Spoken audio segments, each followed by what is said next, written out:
Hai, jumpa lagi di Jagat Review TV. Selamat menikmati informasi berita hari ini. Sebelumnya, sudah diberikan soal pengesahan peraturan penggunaan charger Type-C ini. Akhirnya pihak Uni Eropa atau UI meresmikan peraturan soal common charger, di mana menyebutkan bahwa seluruh perangkat elektronik, termasuk smartphone dan gadget lainnya, harus menggunakan USB Type-C jika ingin dijual di wilayah Uni Eropa. Peraturan ini sendiri baru akan berjalan resmi mulai 28 Desember 2024 mendatang. Masih lama, memang. Tapi prosesnya pasti akan butuh waktu, bukan? Jika setiap perangkat ini punya daya lebih tinggi dari 15 watt, maka diwajibkan untuk menuliskan USB power delivery-nya. Nantinya, aturan ini akan berpengaruh ke produk laptop juga di tahun 2026 mendatang.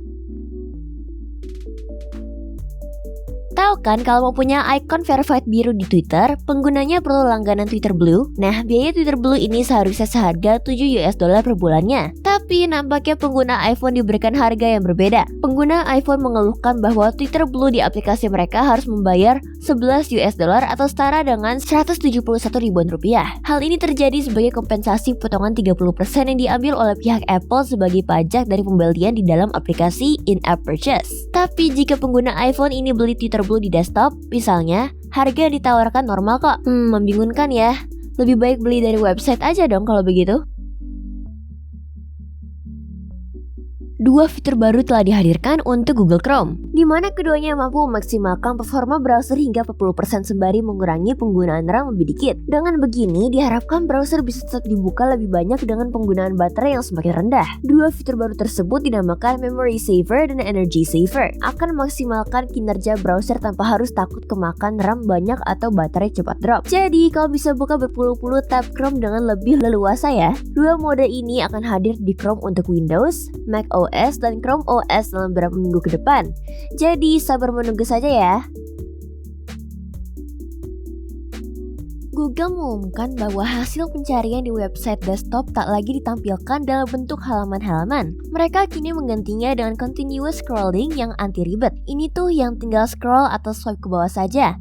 Hasil pencariannya langsung muncul, jadi tidak perlu loading lagi. Sebelumnya, Google Search di desktop akan menampilkan nomor halaman hingga angka 10 di bagian paling bawah hasil pencarian. Jika pengguna mau menuju hasil berikutnya, mereka perlu klik nomor halaman tersebut atau klik tombol Next. Dengan continuous scrolling, ketika sudah sampai di bagian paling bawah, maka hasil pencarian selanjutnya akan muncul secara otomatis. Konsep tersebut mirip dengan yang ada pada Google Search di perangkat di mobile. Nah, untuk mempermudah pengguna Google pun menerapkan juga di perangkat desktop alias komputer.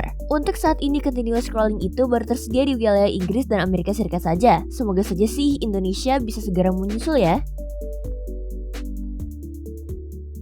CDPR akhirnya memamerkan lebih banyak konten untuk expansion pack berbayar bagi Cyberpunk 2077 Phantom Liberty. Selain memastikan kembalinya Keanu Reeves sebagai Johnny Silverhand, cerita baru ini juga akan melibatkan seorang karakter baru bernama Solomon Reed yang akan dibintangi oleh Idris Elba. Reed adalah seorang agen FIA untuk New United States of America yang akan bekerja sama dengan Anda dengan beragam misi, espionage, dan juga bertahan hidup. Phantom Liberty sendiri akan dilepas di tahun 2023 mendatang, masih tanpa tanggal pasti. Untuk Cyberpunk 2077 versi PlayStation 5, Xbox Series, dan tentu saja PC. Bagaimana menurut Anda? Terdengar menarik?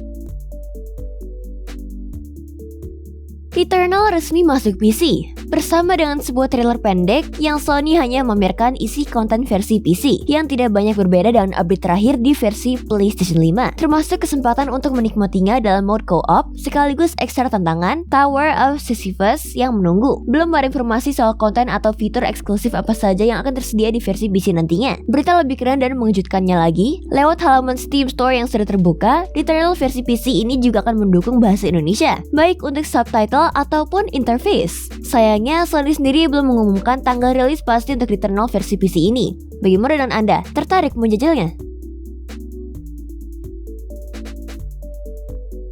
Jadi, gimana menurut kamu berita hari ini? Ingin selalu up to date dengan informasi teknologi terkini? Jangan lupa subscribe dan follow Jagat Review ya. Sampai jumpa di informasi menarik selanjutnya.